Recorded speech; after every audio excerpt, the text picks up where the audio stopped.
Halo, selamat pagi kakak kelas 6 semuanya. Bagaimana kabar kalian hari ini? Semoga semuanya dalam keadaan sehat ya. Hari ini kita akan belajar di tema 3, subtema 2, pembelajaran yang pertama. Tujuan pembelajaran kita hari ini adalah sebagai berikut.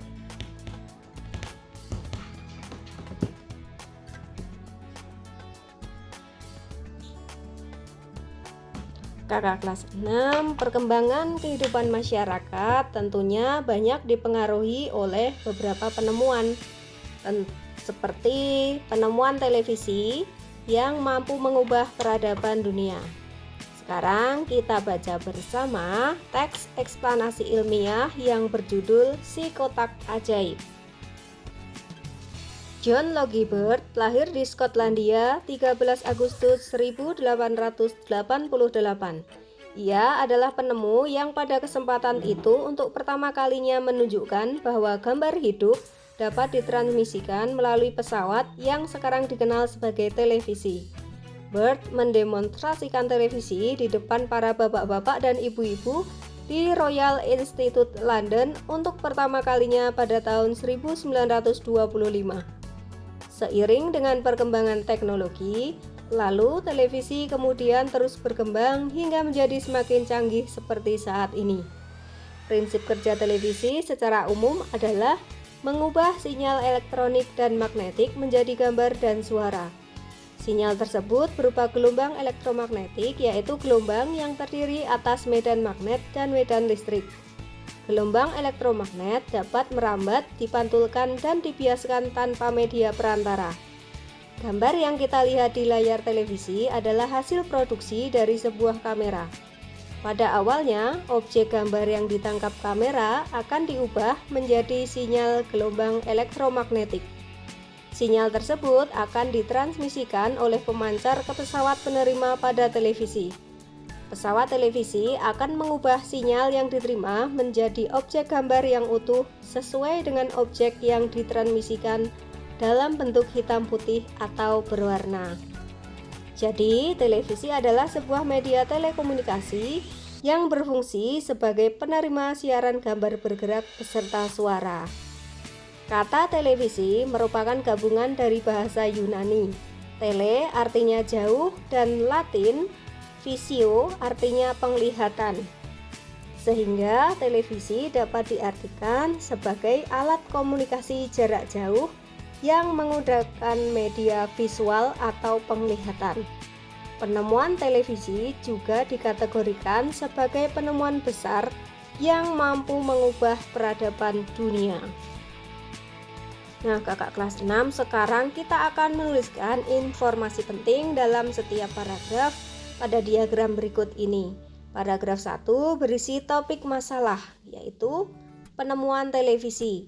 Yang paragraf kedua berisi deret penjelas, yaitu prinsip kerja televisi secara umum adalah mengubah sinyal elektronik dan magnetik menjadi gambar dan suara. Sinyal tersebut berupa gelombang elektromagnetik, yaitu gelombang yang terdiri atas medan magnet dan medan listrik. Paragraf 3 berisi kesimpulan dan pesan atau pendapat pribadi penulis, yaitu penemuan televisi dikategorikan sebagai penemuan besar yang mampu mengubah peradaban dunia. Kakak kelas 6, jika kalian perhatikan pada teks yang sudah kita baca tadi, ada beberapa kalimat yang bercetak miring. Nah, silahkan kalian tulis kalimat-kalimat tersebut pada tabel berikut ini. Ini akan kita gunakan pada pembelajaran berikutnya. Kakak kelas 6, televisi adalah penemuan yang sangat penting. Nah, ayo kita bahas lebih lanjut tentang pengaruh televisi terhadap kehidupan masyarakat di Indonesia. Televisi menayangkan berbagai acara seperti berita, acara kebudayaan, talk show, film-film, dan yang lainnya. Tayangan televisi harus disikapi dengan bijaksana. Kita harus bisa memilih tayangan televisi yang sesuai dengan usia kita. Dan waktu menonton televisi jangan sampai mengganggu waktu belajar dan aktivitas lainnya.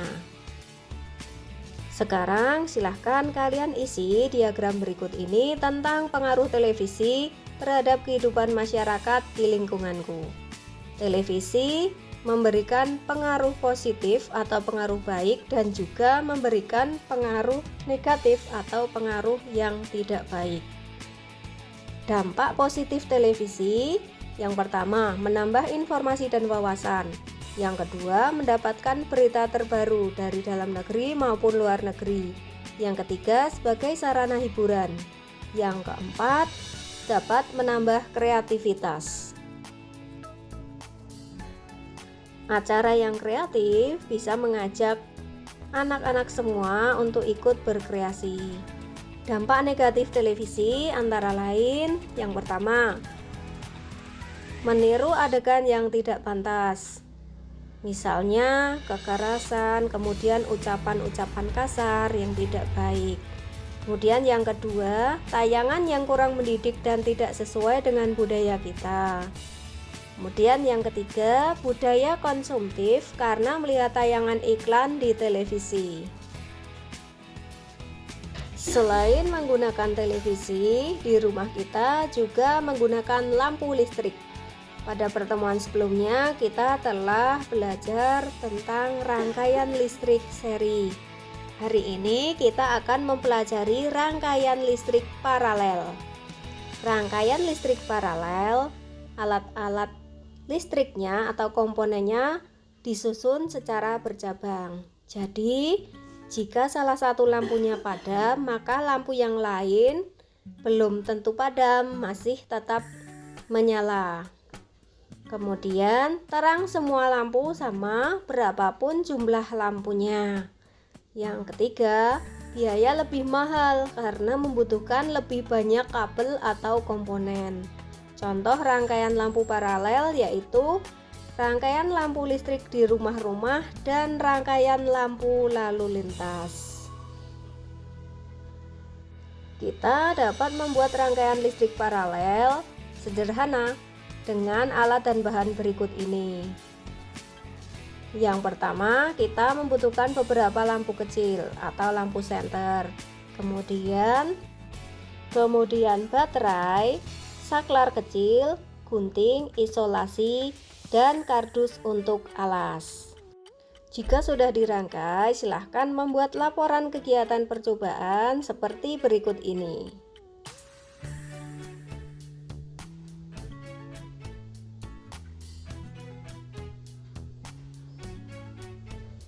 Nah, kakak kelas 6, demikianlah pembelajaran kita untuk hari ini.